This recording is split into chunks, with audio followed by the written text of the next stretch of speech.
જય હિન્દ દોસ્તો। 13 એપ્રિલ 1919 એટલે કે વૈશાખીનો દિવસ, સ્થળ અમૃતસર, પંજાબ।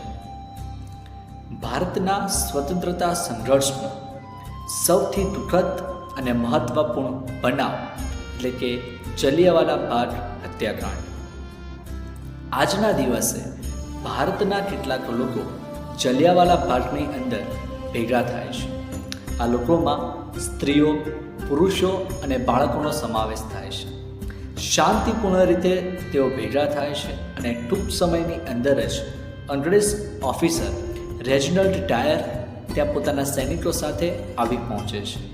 કોઈ પણ પ્રકારની વોર્નિંગ આપ્યા વગર તે સીધું ફાયર કરવાનો ઓર્ડર આપે છે।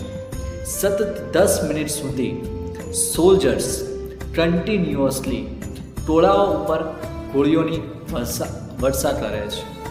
1600 કરતાં પણ વધારે ગોળીઓ ટોળાઓ પર વરસાવવામાં આવે છે।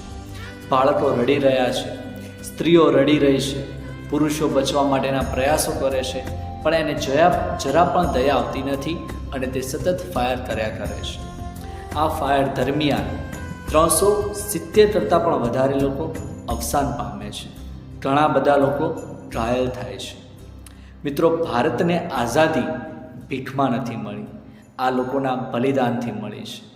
આ ઘટના બાદ ઘણા બધા લોકો આંદોલન ઉપર ઉતર્યા અને અંગ્રેજ સરકારનો વિરોધ કરવા લાગ્યા। મિત્રો, ભારતને આઝાદી અપાવવા માટે આવી ઘણી બધી ઘટનાઓ બની છે। આપણે આવી ઘટનાઓને ચોક્કસપણે યાદ કરવી જોઈએ। જે શહીદ થયા છે એમને યાદ કરવા જોઈએ, એમના માટે પ્રાર્થના કરવી જોઈએ અને એમનામાંથી થોડું એવું શીખ લઈને ભારતના ઇતિહાસને યાદ કરીને ભારતના ભવિષ્ય માટે કાર્યો કરવા જોઈએ। પોતાના સ્વાર્થને બાજુ પર મૂકીને ભારત માટે, ભારત દેશ માટે જે યોગ્ય છે, જે સાચું છે એવા પગલાં લેવા જોઈએ। જય હિન્દ।